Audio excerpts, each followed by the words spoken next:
Olá, sejam todos muito bem-vindos. Começa agora mais um Giro Novo Dia, aquele programa que te atualiza de tudo que é legal, importante e que está acontecendo aqui em Jundiaí. E agora eu tenho o prazer eu digo porque faço parte dessa equipe do Novo Dia. Amanhã nós teremos o lançamento de mais um documentário produzido aqui pelo Novo Dia, depois da ATEAL, do Luiz Braille, do PEAMA. Agora a gente vai falar sobre um assunto que muito se fala, mas eu tenho certeza que o seu olhar vai mudar a partir desse documentário. Nós vamos falar sobre TEA. O lançamento desse doc é amanhã. E eu vou conversar com a pessoa que ela fez de tudo um pouco nesse documentário. Então é a pessoa certa para contar os bastidores e o que vem por aí. Rosângela Torresim, muito obrigada. Ela é a pesquisadora, a roteirista e a produtora desse doc. Obrigada por você ter aceito o convite de estar aqui às vésperas, né, desse lançamento. Eu que agradeço esse convite, acho que é muito importante a gente reforçar o que contém nesse documentário, a importância de falarmos sobre o assunto, a importância de se produzir conteúdo sobre esse assunto. Então, eu sou muito grata por este convite. Imagina.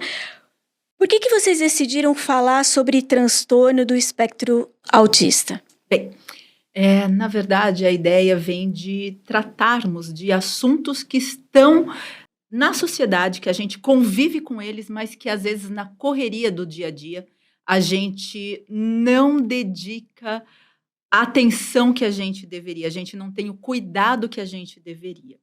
E fato é que as pessoas que convivem com o TEA, né, o transtorno do espectro autista, estão inseridas na sociedade. Principalmente, a gente convive muito com aqueles de nível 1 e 2 de suporte, depois a gente vai aprofundar, entender um pouquinho mais o que é isso, mas muitas vezes a gente não tem a delicadeza no trato com essas pessoas.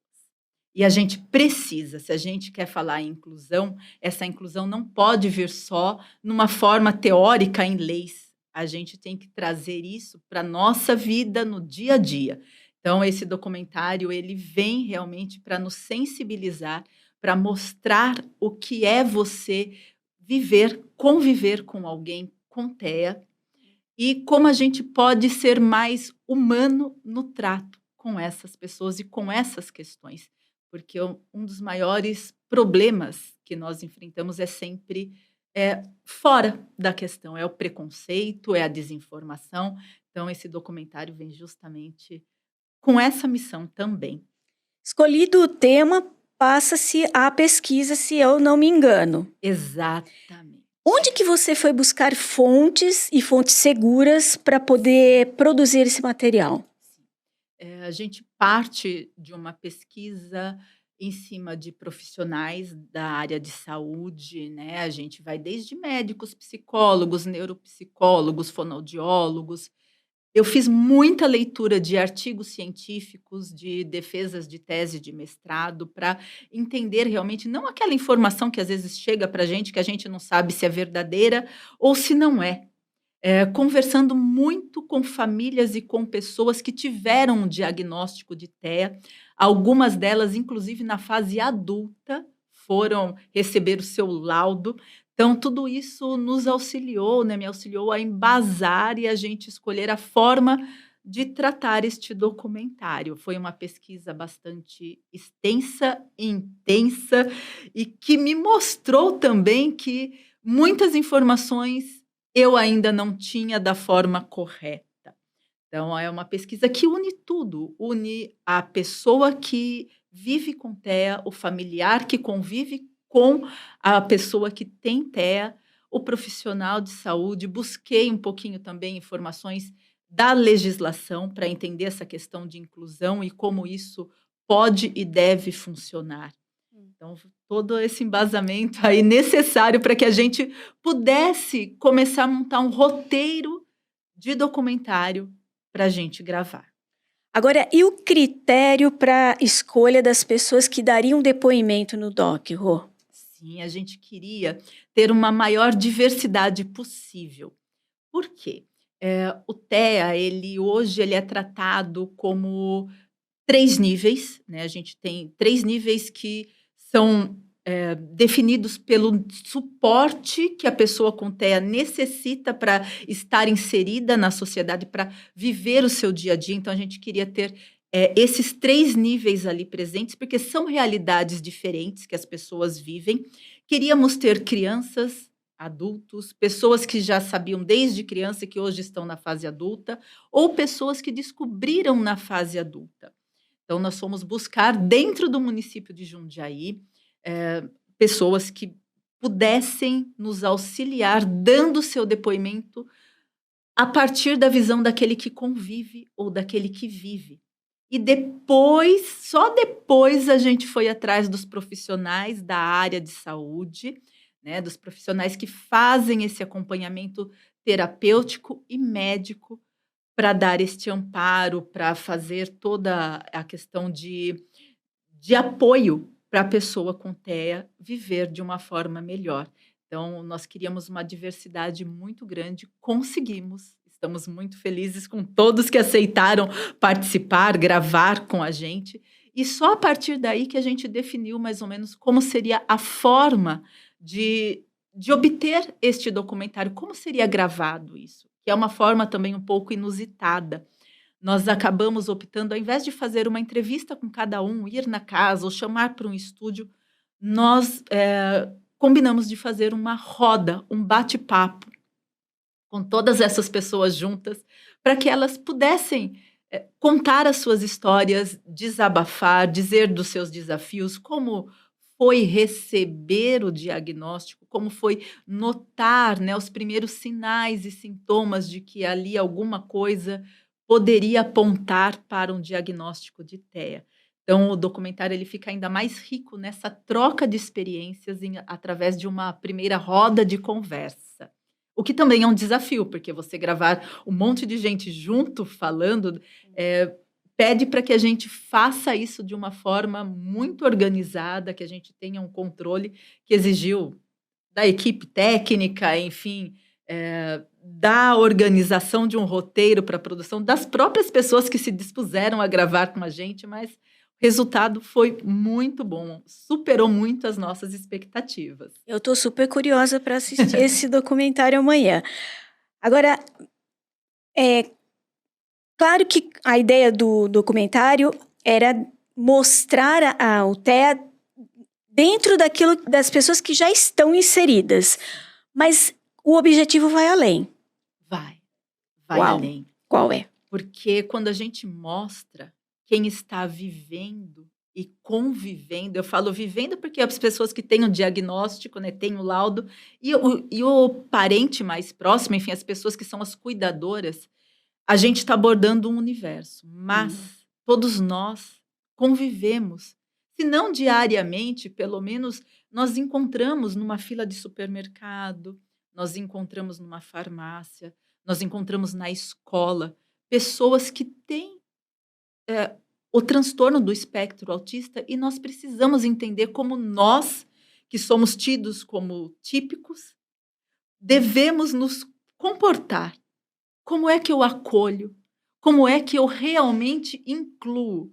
Porque a inclusão, né, e a gente fala às vezes, é a inclusão. Inclusão não é um espaço físico. A inclusão vai muito além, ela vai para o nosso comportamento. Então, acho que esse é o grande gancho. A gente relatar, a gente mostrar e, através daí, a gente sensibilizar para a nossa reflexão e possível mudança de comportamento. Se em algum momento a gente identificar, peraí, aqui eu posso ir além, aqui eu posso fazer diferente.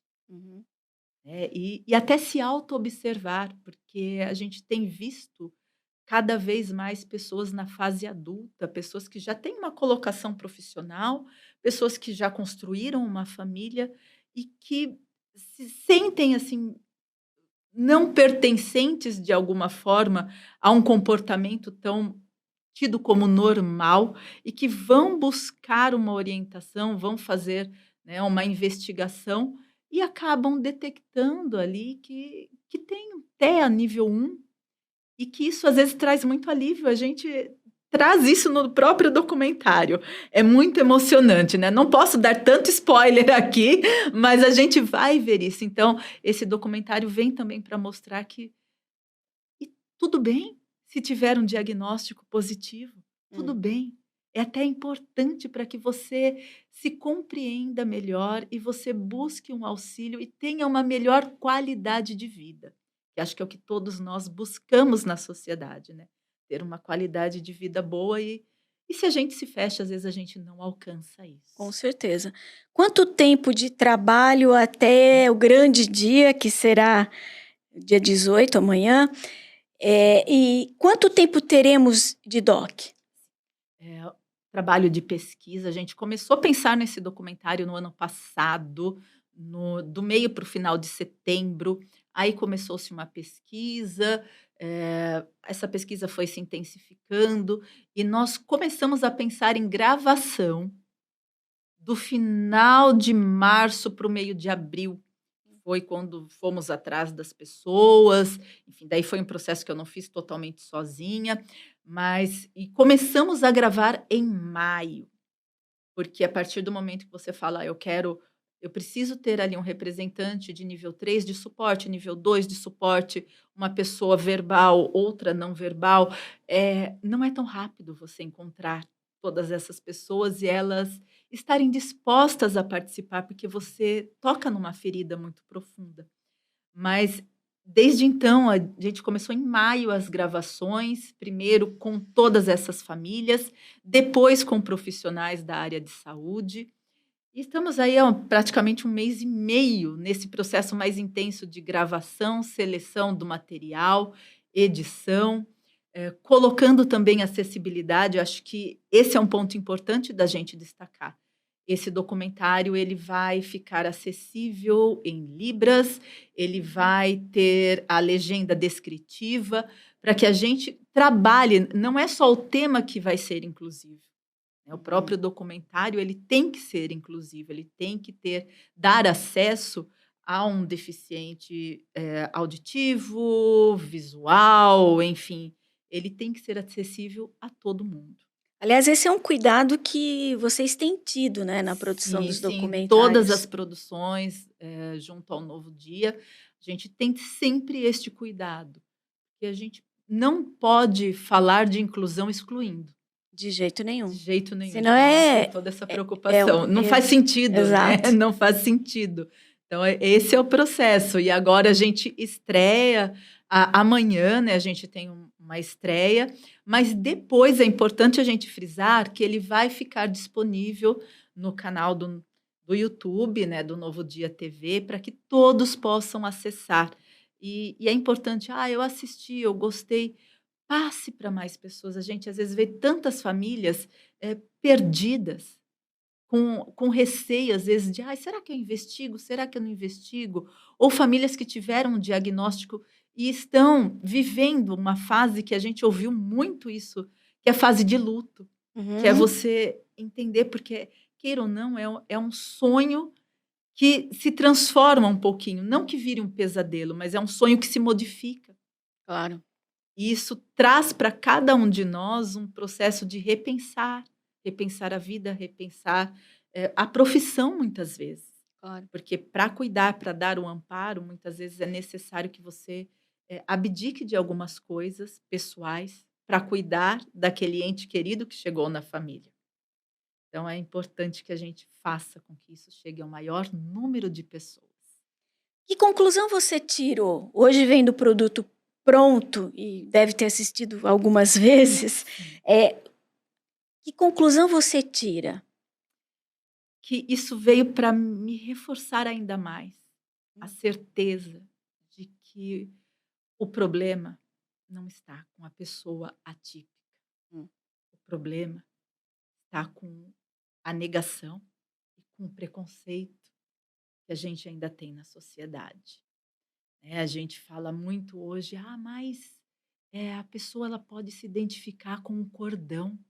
A gente tem aquele cordãozinho típico, né, das pecinhas de quebra-cabeça, mas, eh o preconceito ainda é tão grande que mesmo com isso a gente não respeita. Uhum. A conclusão que eu chego é que é preciso mudar a forma como todos nós enxergamos a sociedade e que é preciso trabalhar em nós os nossos preconceitos, porque nós temos a pessoa com TEA, nós temos a pessoa com a surdez, nós temos a pessoa que é um PCD, nós temos tantas. Ninguém é perfeito e ninguém é igual a ninguém. E a gente precisa mudar esse olhar, essa forma de tratar. Ou a pessoa pensa como eu, age como eu, ou eu a excluo. Isso fez com que reforçasse em mim ainda mais uma necessidade de prestar atenção na necessidade do outro e acolher e mudar aquilo que eu preciso para que a pessoa se sinta acolhida, sem que isso soe como eu estou lhe fazendo um favor, Uhum. porque é um direito de todos. E às vezes, quando a gente faz alguma coisa, a gente ouve muito comentário: ah, mas eu mudei a minha, a minha forma de agir aqui no meu ambiente de trabalho para que a pessoa com TEA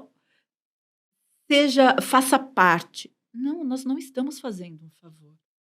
É nossa obrigação. Sim. É nossa obrigação. Se a gente eh, quer se entender, né, quer ser chamada, eu sou uma pessoa humana, eu trato bem. Não, é uma obrigação. Por que não modificar? Por que não dar espaço para que o outro pertença? Sim. Pertença, é entender que cada um vai ter um limite de tempo, tem uma necessidade diferente, assim como nós também, né. E esse olhar, muda muito e às vezes a gente pensa ainda na pessoa com TEA, né, a hora que você fala: "Ah, TEA", primeiro que tem gente que ainda, desconhece o termo, né, TEA é o transtorno do espectro autista. E quando a gente fala nesse espectro, ainda nos vem muito forte aquela imagem da pessoa com comportamentos estereotipados, Hum. com grandes crises, mas não é só isso. Nós temos também isso. Só que nós temos pessoas que têm um nível de suporte menor, mas que também têm as suas necessidades. Acho que esse olhar precisa mudar. E o seu olhar, como é que está hoje com relação ao TEA? Está muito modificado, Eu mesmo, imagino. mesmo, mesmo, porque, primeiro entender que nem todo mundo: "Ai, apresentou tal comportamento. Deve ser". Não, às vezes não é. E quando a gente detecta alguém, queira ou não, a gente às vezes olha, né, um comportamento que eu tinha antes e que me fez mudar muito às vezes você está em um ambiente e de repente uma criança começa a gritar, chorar: "Não, eu quero, eu quero, eu quero". Às vezes a gente fala assim: "Nossa, por que que essa mãe não repreende um pouquinho mais?". E às vezes não é birra, Claro que não. às vezes aquela criança é uma criança típica, Uhum. né, nem tudo é uma questão de educação. Eu acho que esse olhar eu mudei. Porque, por trabalhar muito tempo também com criança, às vezes eu falo assim: "Nossa, mas", às vezes essa criança precisa um pouquinho de freio, e às vezes não é. Às vezes o que ela precisa é de atenção, ela precisa de suporte, de suporte. Isso me fez repensar a forma como, eu ajo até no meu trabalho, fora de uma produção de um documentário. O respeito, às vezes a pessoa está conversando comigo, ela não está olhando para mim, às vezes eu pensava: "Nossa, mas essa pessoa acho que não Prestando tá atenção. prestando atenção, não tá gostando da reunião que eu estou fazendo". E agora eu já tenho um olhar diferente. Sei que às vezes ela tem uma dificuldade em me olhar. Sim. A gente nunca entra e sai da mesma forma, né? Não tem como, Inacreditável. não tem como. Nós estamos entrando na reta final desse programa. Eu queria saber de você, Rô, se você quer passar alguma informação sobre essa produção, quer deixar algum recado. Bom, essa produção é uma produção que ela contou com muitas pessoas, né, nós tivemos na equipe técnica, aí mais de 6, 7 pessoas para gravar, Então, é preciso que a gente pense que nada é feito sozinho, ainda mais no Claro. audiovisual, né? Deixar meu agradecimento a todos que concordaram em participar, né, que abriram o seu coração, para contar as suas histórias, as pessoas que concordaram em falar sobre o assunto do lado profissional. E acho que se tem um recado para eu deixar é que é preciso a gente falar sobre esses assuntos e, principalmente, se a gente nota qualquer coisa, que fuja de uma reta, qualquer comportamento que: "Ai, não sei se é ou se não é", na dúvida, a gente sempre recomenda: busque informação com um profissional. Um vídeo é importante, né, você seguir alguns perfis, às vezes, que falam sobre o assunto é importante, mas não dá para a gente taxar nada. É importante a gente observar, buscar auxílio de um profissional, porque só ele realmente vai conseguir conduzir qualquer pessoa em busca de um diagnóstico correto. E, principalmente, a gente não deixa de amar, a gente não deixa de querer bem, independente do diagnóstico, independente do caso. Pelo contrário, a gente precisa trabalhar ainda mais esse acolhimento. Se a gente está de fora, respeitar os limites daquela família, Uhum. e se isso acontece na família da gente, poxa, recebeu o diagnóstico, agora vamos seguir em frente, vamos tratar com amor. Acho que o nome do documentário, né, Thea, te amo, já dá esse recado, a gente precisa colocar amor. O que falta muitas vezes é amor. Eu acho que o próprio nome do documentário já nos dá uma sensação do que vem por aí, né? Realmente, o título ele fala muito por si e eu fico só imaginando a produção toda e o conteúdo que nós vamos conferir amanhã. Rosângela, eu quero muito agradecer. Você deve estar na correria aí, é uma véspera de um lançamento de uma produção como essa e conseguiu arrumar um tempinho para vir aqui falar comigo. Eu quero muito agradecer a sua presença e desde já vou te dar os parabéns. Eu que agradeço o convite, é muito gostoso e importante estar aqui para divulgar, né, e agora é só aguardar para conferir o resultado. É isso, ó, o lançamento acontece dia 18 de junho, a partir das 10 horas, no Maxi Shopping, no Movicon do Maxi Shopping, e uma sessão extra no Senac, às 19h30. Mas esse conteúdo vai ficar lá, como a Rô já disse aqui, no YouTube do Novo Dia TV. É isso, gente. Estou emocionada porque eu quero muito ver esse documentário e tenho certeza que a gente vai sair, assim como a Rô saiu dessa produção, transformado e modificado. Esse giro está terminando, eu volto logo mais com outro assunto e eu espero você. Tchau.